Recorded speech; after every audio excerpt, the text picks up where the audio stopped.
Thank you all for coming. My name is Stephen Carney. I'm a librarian working for the Canadian Museum for Human Rights, and I'll be acting as moderator for today's Human Rights Film Festival event, which is entitled Building a Culture of Human Rights, a panel discussion on human rights education. So today's event is co-sponsored by the Manitoba Association for Rights and Liberties, Winnipeg Public Library, and the Canadian Museum for Human Rights. So in 2006, the Office of the United Nations High Commissioner for Human Rights and the United Nations Scientific, Education, and Cultural Organization embarked on a Plan of Action World Program for Human Rights Education.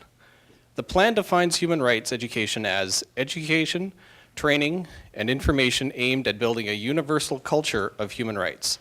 A comprehensive education in human rights not only provides knowledge about human rights and the mechanisms that protect them, but also imparts the skills needed to promote, defend, and apply human rights in daily life.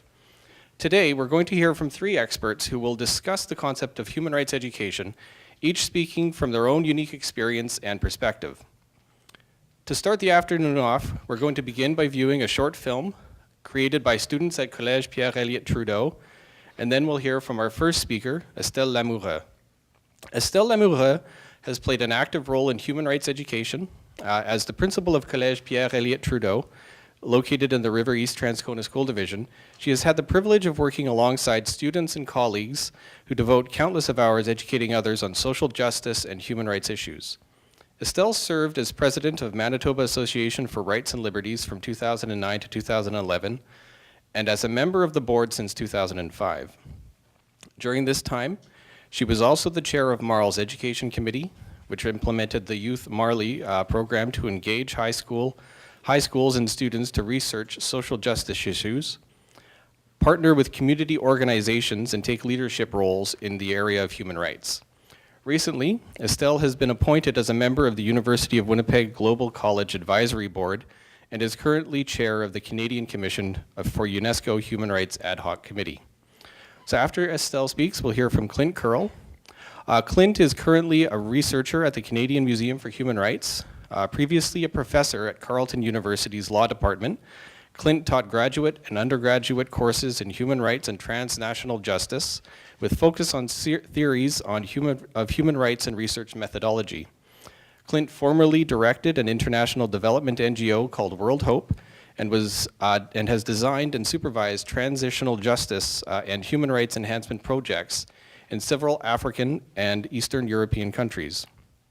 For 8 years, he's served as a Methodist parish pastor, including a stint as volunteer chaplain at the Fort Saskatchewan Correctional Centre just north of Edmonton, Alberta. He has published 2 books on human rights, Humanité, John Humphrey's Alternative Account of Human Rights, and New Directions in Human Rights, the Augustana Distinguished Lectures 2007. Clint's educational background includes a PhD in political science, MA in theology, MA in legal studies, and an LLB. He currently holds adjunct positions at Carleton University in Law, University of Manitoba in Law, and the University of Winnipeg's Global College. And finally, we'll be hearing from Linda Mladzinski. Linda is the Manager of Education Programming at the Canadian Museum for Human Rights, responsible for kindergarten to grade 12 schools programming. Linda is currently on secondment from the Manitoba Department of Education, where she worked as a social studies consultant and coordinated the development and implementation of the new Manitoba Kindergarten to grade 12 social studies curriculum. Previously, she was a teacher in the Pembina Trails School Division in Winnipeg with experience at early, middle, and senior years. Linda volunteered with the Manitoba Teachers Society, the Organization for Cooperation in Overseas Development, and the Canadian Teachers Federation. She has led professional development workshops in Manitoba, Grenada, West Indies, Guyana, South America, and Malawi, Africa. She has been a participant in the Asia Pacific Tour of South Korea, the Holocaust and Hope Study Tour of Germany, Poland, and Israel, and the Battlefield Study Tour of France and Belgium. Linda holds a Bachelor and Master of Education degree from the University of Manitoba. So welcome to all our speakers, and thank you very much for taking the time to present to us today. So once the 3 speakers have concluded their presentations, we will open the discussion up to the audience. So we'll begin now by viewing the short film produced by students from Collège Pierre, Elliott, Trudeau.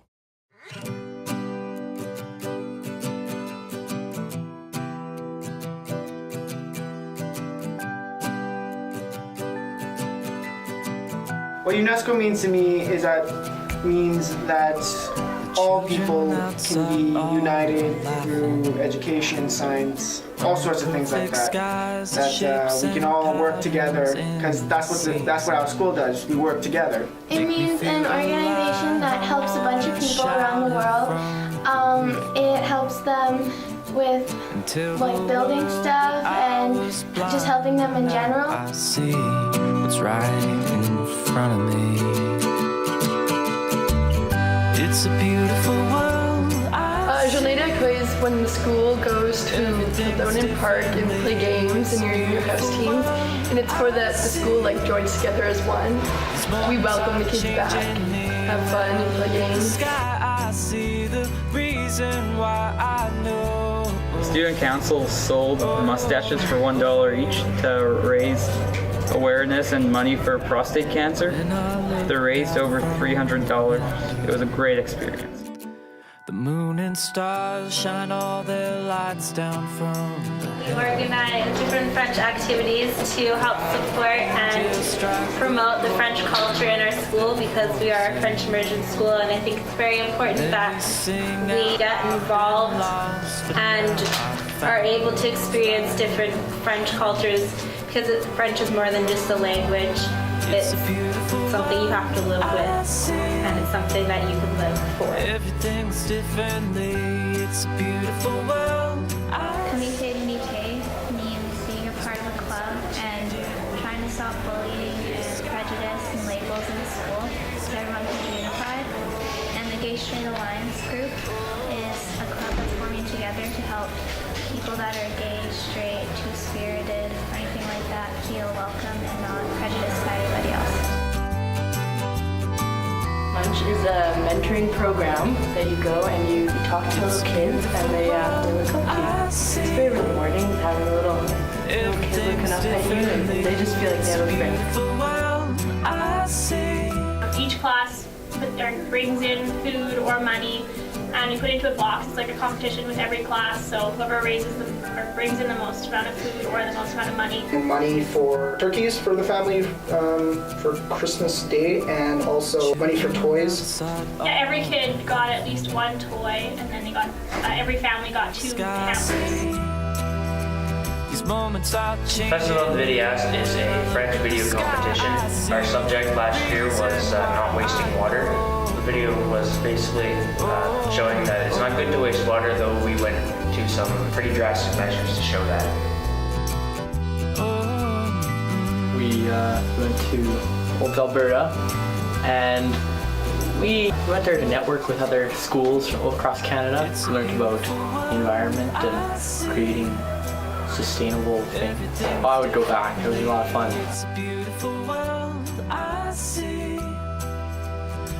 We did a famine because, one, it's a good bonding experience with everybody in the school, and two, it raises money towards the orphanage that we sponsor out in Santa Cruz, Bolivia. Bolivia Night is about getting the whole community involved with what we do in Bolivia. So we make empanadas, had a blast doing that. And decorations, and we had a band come out. Yep.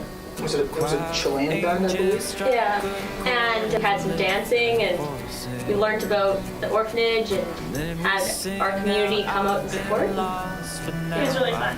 We spent a few days in the orphanage, like with the kids, helping out, and we built like the cement pad for a garage. We also we worked in a kitchen, or we worked with the kids, and we stayed right on the orphanage, right on the grounds with all the kids and everything like that. Yeah, we on the second time we went there after we had been to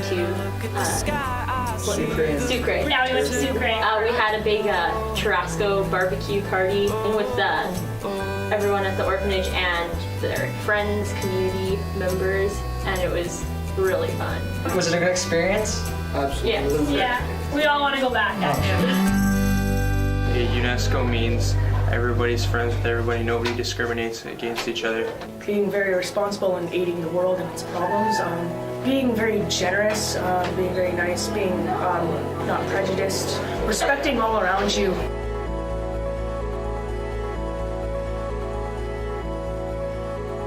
And that's what it means. And that's what it means. And that's what it means. That's what it means to be UNESCO. C'est ce que ça veut dire l'être UNESCO. And that's what it means to be UNESCO. To be UNESCO. To be UNESCO.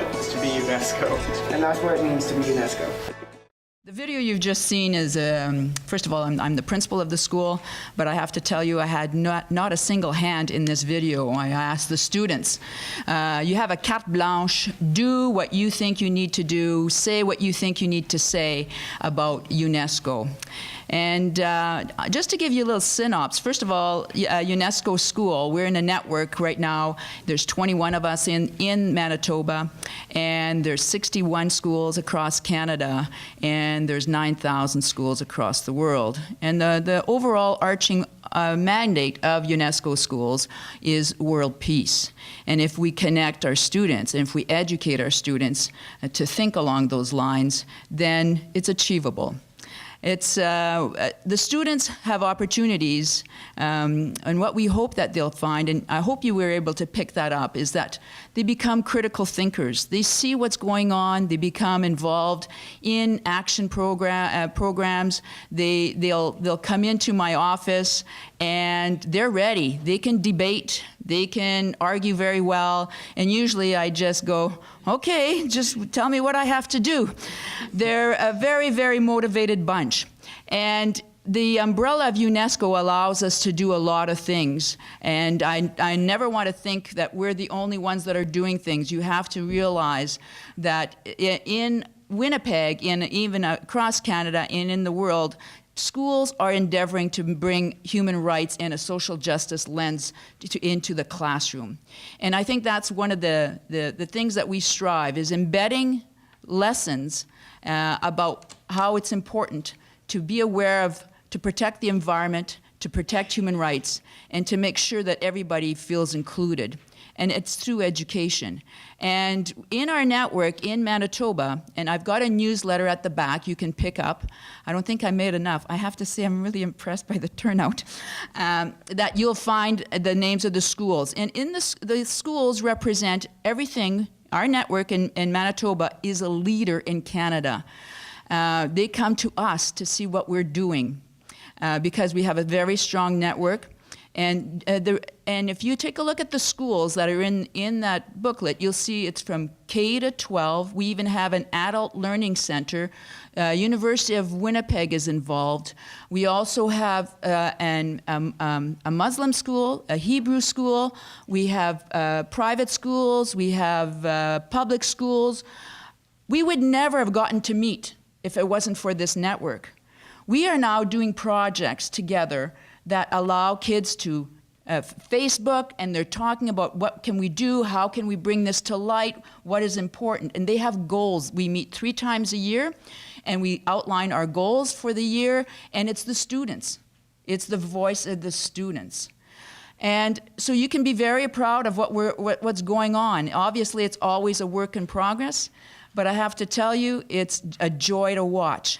I've been doing this now, I've been at the same school for 12 years, and we've been a UNESCO school for approximately 6. It's literally a game changer.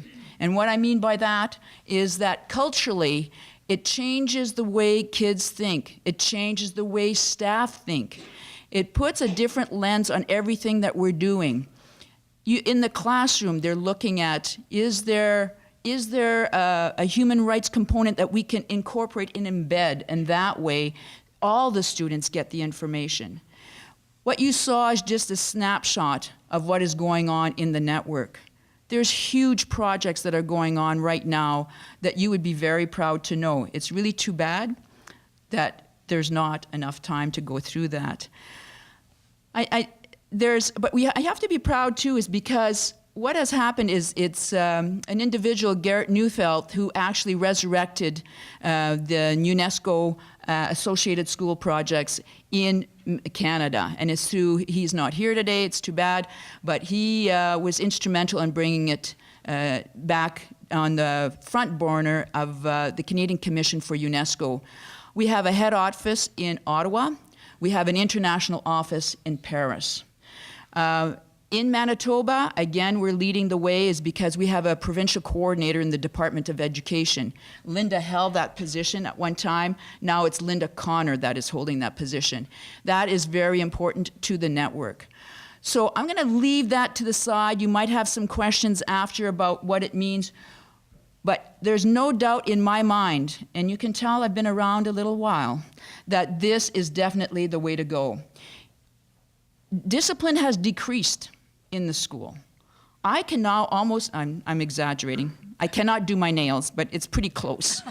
The kids come in to chat about what they would like to do in the school. Like next month, we're eliminating water bottles because it's an environmental issue. The kids wanted to do this. So we're gonna, yeah, I saw that coming. I'm going, oh my gosh, not enough. I won't drink it, I'll leave it. Anyways, but I wear two hats. I'm actually here to represent MARL, Manitoba Association of Rights and Liberties. I'm the past president. I'm the past of a lot of things. Pretty soon, everybody's got a shelf life, and my shelf life is getting there. Anyways, as president of MARL, I was also the chair of the Education Committee. And we're very fortunate in that the community sees the value in human rights education. And my colleague at the back, Roland Dion, he's actually the coordinator for the programs of MARL, the education program. And MARL's programs started off very modest. We wanted to do some work within the high schools. And so we started looking at what could we do to engage students. And it's the freedom for students to pick the topic. And we started off with the Universal Declaration of Human Rights. And just looking at what is currently going on in our city that might not actually respect the Universal Declaration of Human Rights. So we started off, I think it was just, we had about 4 schools the first year, and the 4 schools looked at different things, like food banks in schools. They looked at different issues about poverty, and they did films and stuff like that. We are now in our 3rd year, and correct me if I'm wrong, Roland, but I think we're at, how many schools? I think we're at a total of 14 high schools that are involved. And what is very good is that it's also, there's 2 components, there's 2 actual programs, one's in English and one's in French. And students research. They look at what's going on, and is it right what's going on. And we are having a gala event on the 25th of April and one on the 1st of May for these events, and the kids can showcase to the public what they have done. They come back changed. It has a huge impact. This year's theme is human trafficking. And the kids were blown away that right now in the city, in some of these hotel rooms, that there's human trafficking going on as we speak. The women are moved regularly so nobody can find out exactly where they are. So students have found this out. They're appalled by this. So what we're hoping to be able to do with students is to raise their social conscience and to make global citizens. MARL also has a toolkit for teachers. So a teacher can look at all the core subject areas, and lesson plans have been developed from grade 9 to 12 in these areas. They're on our website. Then after that, like you're right now involved in the Human Rights Week. It's actually a film festival. And I'm very pleased that you are here. I guess the important thing is we are now on the world stage. Are we ready for the world stage? Are we ready with the museums that will be opening in the next couple of years? Are we ready? Are our kids ready? Are our communities ready? And we better be ready. We better be doing things right. We better be aware of what's going on in our community. We better be getting involved. We better be voicing our opinions if it's not. We are the conscience of our city. And hopefully our kids will be too, because I'm pretty sure they are already. Now, at the back, I know my time is, I think, it's that look. As you can tell, I could keep talking. At the back, you'll find the newsletter. You'll find some information about the Canadian Commission for UNESCO. You will also find a network list. Organizations that have helped UNESCO schools, such as Engineers Without Borders. And there's a whole list of organizations that are right here in Winnipeg. We are very, very fortunate. We just have to tap in, stay connected, connect the dots, and make sure that we're always talking to each other. Thank you very much. At the end, I know we'll have a question period, but thank you very much for listening.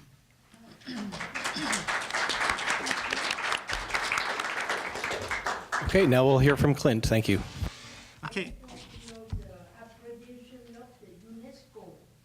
Pardon me? Oh, it's United Nations Education Science Cultural Organization. Okay. Okay. Okay, thanks. I won't take too long, but my background's quite different from Estelle's. Most of my experience has been doing human rights education with adult participants. So that's either at a university or community-based human rights education. So I'm coming at it from a bit of a different angle, but lots the same. And what I'd like to talk to you about this afternoon is I think, in terms of my experience, what works best for doing human rights education for adult participants. And for me, and it's something that Estelle already mentioned, what we found works best is when you can engage with the topic of human rights in a way that builds on the experiences and the understandings that the participants already have, okay? It validates them and then gives them, because they have such wisdom already, and it builds on that. But also, if you could introduce the subject of human rights in a way that's critical, so that the participants can think critically from human rights about the world around them, but also they could think critically about human rights themselves and really ask hard questions about human rights. And I'll tell you what I mean in just a bit. So first, let me just talk about critical thinking from human rights. Human rights provide us with a really powerful perspective with which we can assess the world around us. We can assess our own experiences and maybe even reinterpret our own lives from the idea, the single idea, that all people have dignity just because they're human, not because they've earned this dignity or have proven themselves worthy of it, not because they belong to a special group that has extra privileges. Each of us has rights only for the reason that we're human and for no other reason. And that perspective of ourselves and of the people around us, near and far, provides a powerful place of critique to look at the way society is. And it's a critical lens through which we can view the world. And in particular, I've found that working with adults, and when we ask the participants to look at the gap between human rights ideals and the realities of the world around us, it's very powerful.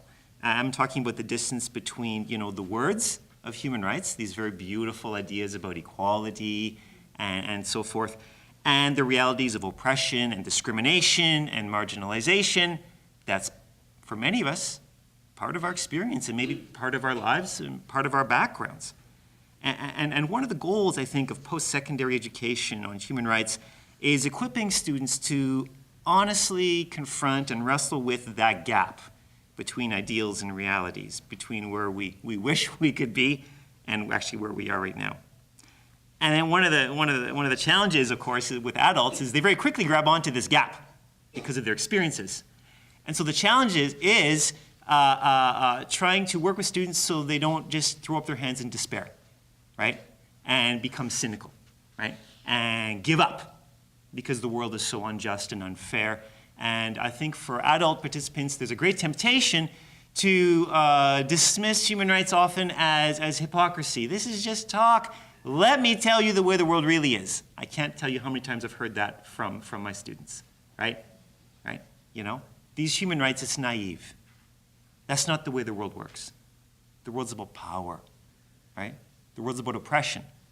Your talk about human rights is nice, but it's a dream, okay?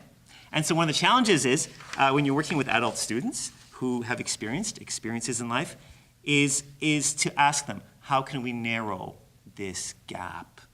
What can we practically do to take the next step in promoting human rights around the world? And in some ways hanging on to hope, right, to change the world. So that's critical thinking from human rights. Critiquing the world around us, but hanging on to some sense of hope, some sense that we actually can change the world. But there's a second task for working with adults in human rights education, and that's critically thinking about human rights themselves. Recent studies have shown that asking hard questions about human rights actually promotes students' capacity to integrate human rights into their lives. So let me explain this, because it's kind of counterintuitive. But what we found is if people are force-fed human rights in a kind of a legalistic top-down way, human rights education for adults fails. It's not effective. But if people are given a safe space to debate human rights and ask hard questions about human rights and raise concerns about human rights, the human rights education is found to be much more useful and relevant to these students. So let me give you a concrete example of the power of thinking critically about human rights. Here's what a UN humanitarian affairs officer interviewed in 1999 had to say about her work with adults in Bosnia. Okay, so she says this. In Bosnia, our job was to disseminate information about human rights and the Dayton Peace Accords through a series of community-based workshops. Since our personnel lacked information regarding teaching methodologies, they presented human rights in a very formal way. This information was, in fact, not interesting to people who had lost 5 family members. It just didn't mean anything to people at all. I mean, they were preaching principles saying, you have the right to life. Didn't you know that? Without any mention of how to go about ensuring that right or how to apply it to the current situation. It was a disaster. People were bored. People were offended. And as a result, many participants did not show up at the following workshop. We realized that to the person who's lost 5 family members in the war, this information, didn't you know you have a right to life, was absolutely meaningless. We knew we had to change the approach if we were to make any significant changes in people's thinking. So we tried a new thing. We just said, let's forget about peace agreements for a minute, and let's talk about your feelings. Let's talk about your emotions. Let's talk about what you have gone through. And we used the Universal Declaration of Human Rights as a background to inspire, and then we went on to use debate. And we found, wouldn't you believe it? People got very engaged. And the result was that these working groups became very popular, and everybody wanted to join. So this is a great example of what I'm trying to talk about here, of thinking critically about human rights and debating human rights and asking hard questions about human rights and bringing the ideals of human rights into conversation with our experiences. Debate and hard questions do not undermine human rights, rather they help people properly internalize them. And in fact, they equip us to think critically from human rights about the world around us. So, I'll end now. But let me just say that, put a plug in for Winnipeg, okay? Because, I mean, Winnipeg, we've talked about, around the world, but Winnipeg's a great place for adult education and human rights. It's fantastic. The University of Manitoba's Morrow Centre at St. Paul's College is dedicated to the advancement of human rights, conflict resolution, global citizenship, peace, and social justice through research, education, and outreach. And at the University of Winnipeg, we have the Global College, which welcomes students who are committed to obtaining an interdisciplinary education organized around questions of social justice, global citizenship, and human rights. And then, of course, the Canadian Museum for Human Rights will be another center for adult human rights education, actually human rights education of all kinds. And all these institutions, I think, as a person who's been around the world doing human rights education, this is really fabulous. And I've been in Winnipeg for 2 years, and I just want to say to those of you who are Winnipeggers, you guys have an amazing city for human rights education. You should be proud of it. There's a lot of great stuff going on here, and as a newcomer, it's blown me away in a positive sense. So I think there's a lot of good stuff going on in Winnipeg. It's cutting edge, and again, it's a place to think critically from and about human rights. So good for you. Okay, thanks.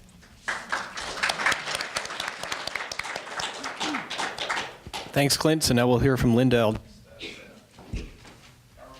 Thanks, Stephen. Perhaps as he's doing that, I want to just say thank you, Estelle and Clint, for setting up that little backdrop for my focus, which is to essentially go back to the schools and to talk about human rights education in a more formal point of view, what's going on in kindergarten to grade 12 schools. And then I'm going to conclude with a little bit of information and focus on the education program at the Canadian Museum for Human Rights. But we're just at the beginning of that stage, so I probably have a lot more to say to you about what are kids really doing out there in schools than what we will be doing some time from now at the museum. But I will touch on both points. As Stephen read to you earlier, most of my career has been in the public school system and then as a curriculum consultant at the Provincial Department of Education. And just recently seconded to the museum where we're just at the beginning stages. So I'm going to primarily focus on schools, and I want to start by sort of that big question of what's going on out there? What's been happening in this world? We think about Arab Spring, and if you saw what Estelle talked about, and she's very representative of what kind of things are going on, not just in Manitoba, but across Canada, and I dare say North America, and many, many places around the world. For the last 20 years in schools, we've had this grassroots movement of kids concerned about fairness, equality, looking at what's going on around the world and saying, we have to fix this.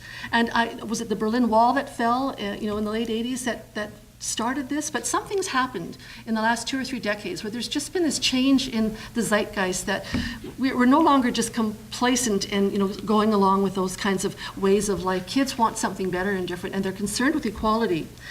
And so, next slide, please.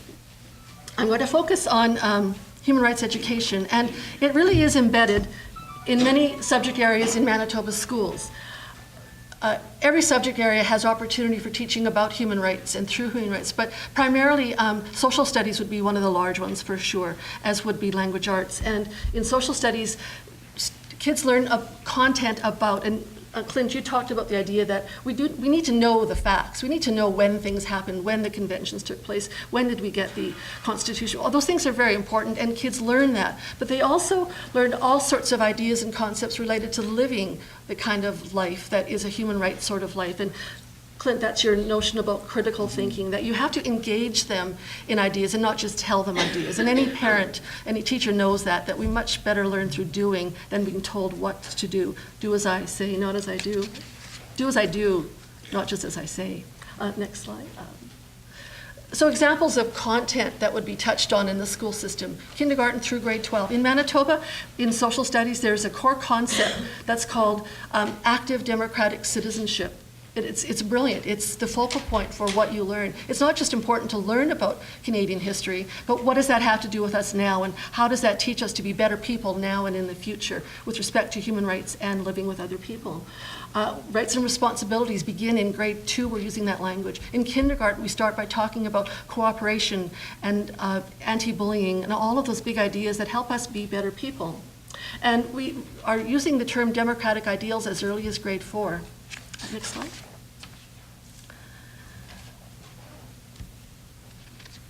I've always thought that the best way for students to learn those concepts and ideas is living that human rights-oriented idea. So they're engaging in active democratic citizenship. Estelle's examples were brilliant. I couldn't say it better. You saw in that film the kinds of things that kids are actually doing that are living democratic ideals. They're concerned about people who are in need, and they take action to change that. They're learning to care about not just each other, but about the people around them, near and far. The French example is a really good one, that you think that learning French is just about learning another language, but in fact, it's breaking down barriers between cultures. So something as simple as being in a French immersion school or taking a French class is really about human rights education at its heart. It's really quite brilliant. And so concepts that they think about, responsibilities, rights, cooperation, collaboration, respect, and so on. Social studies. But moving on to the next slide, language arts presents incredible opportunities, and any of you who may have taught in the school system, librarians certainly know this, and we're in an environment that's just awash with books. Language arts allow us to teach human rights through the reading and literature selections that we would take, and also through writing and representing. And a couple of images of some wonderful books, and just as the former teacher, books that if you care to come and look at some of these, there's hundreds of wonderful books starting in kindergarten that if you have children and you haven't explored these sorts of books, pick one up, read them, and their mindset starts changing. They're really wonderful experiences. And language arts is just another subject in the school system that allows us to do that.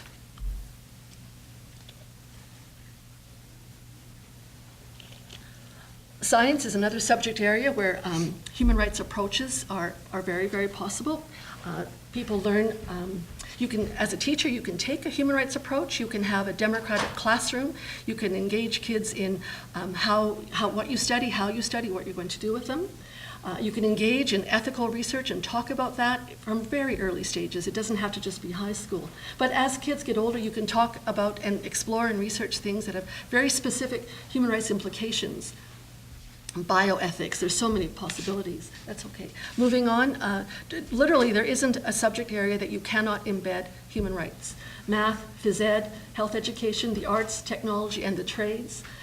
Every subject, if you're a teacher, there isn't an opportunity that you would miss. Every day in your classroom, as kids walk in the door, it doesn't matter what you're teaching, it's about how you're teaching them. And beyond that, you can select subjects. In mathematics, you can be doing mathematical research on areas that might involve human rights. Water consumption in countries, that you've been looking at math through topics that are human rights based and still doing math. So you can teach about the rights and use a human rights approach. And so I put that question, welding? Yes, even welding. I thought I was really open-minded about this idea of, the sky's the limit on ideas to teach about. And it wasn't until about 3 months ago I had a phone call from a teacher in the PA who was a welding teacher who wanted to talk about human rights education in his welding class. And it never would have occurred to me that that too would be an opportunity. So thanks to that teacher in the PA, that I feel like I finally have been released, that it really is amazing. So he has been, with his students, has been creating sculptures, using welding, teaching welding to create sculptures that represent human rights ideals. Isn't that clever and creative? So teachers, they're clever and they're creative. Next slide. So I mentioned earlier that similarly, human rights education is embedded in subject areas like this across Canada. I haven't been to a province or a school across this country where this kind of thinking isn't taking place. If you haven't been in school for a long time, and if you haven't experienced school curriculum for a long time, I think, like most of us, we tend to remember what school was like and think that that is really what it still is. But it's changed. It really has changed. I was speaking to a school trustee just the other day who was lamenting the lack of Aboriginal perspectives in the Canadian social studies curricula across the country. And I said, where have you been? They start in kindergarten. We have a new curriculum, and it's true about human rights too. And it's true that across Canada, this new thinking has certainly taken hold. Is it because of good curriculum? Yes. Is it because of students who have a different mindset? Yes, that as well. So I will conclude this portion by saying that it must be a lived reality. Students can learn about human rights, but they're more likely to embrace a human rights lifestyle if they're immersed in a democratic environment where their voices are heard and they're encouraged to respect and listen to other voices and perspectives. It really is as simple as that. So let's move on just to some brief information. I wish I had more to tell you, but we're really in the early consultative stages about programming at the museum. We're exploring, we're doing research, we're gathering information, and if anyone wants to stick around later and give me some good ideas, I'd love to take them. But we're going to have education programming that will target schools, the public school system. So we'll have school visits, and we're also going to have public programming. I'll tell more about that in a moment. So we're at the early stages, open to ideas. Next slide, please, Stephen. Our education program will, as I said, have primarily a focus on school programs. We'll have students coming to us. We're not clear yet on what grade levels we're going to target. For sure, middle and senior years, we'll likely work toward early at a later date. We're going to develop resources for teachers that will be available online and for before they come to the museum, for after they've been to us. We'll possibly be creating traveling kits and trunks that can be shipped out to schools. We'll have a national student program. Some of you have heard about the Asper student program, I think, possibly. It's been in existence for a few years. Thousands of students have been taken from across Canada to the Holocaust Museum in Washington. In fact, that initiative is what prompted, if I have this right, the genesis of our Canadian Museum. It was Gail Asper, who was on a trip with students, came back to Winnipeg and said, why don't we have something like this in Winnipeg? And I do believe, correct me if I'm wrong, that was the genesis of the beginning of our museum, that a beautiful idea, and it's becoming a reality. So we'll have some version of that national student program. We'll bring students from across Canada to our museum to have a human rights education program. Next slide, please. Public programming, at this point, I can only say so many possibilities. If my colleague Chandra Erlandson were here today, she would tell you about, she's just this crackerjack, brilliant young woman who has come to us from Ontario in a museum there, who's got just bursting with ideas, film festivals, lecture series, special events, music in the arts. There's just, again, the sky is the limit at this point, and we welcome your ideas too. I think perhaps I'm probably close to the end, perhaps over. I'll just end by saying I hope we'll see you at the museum.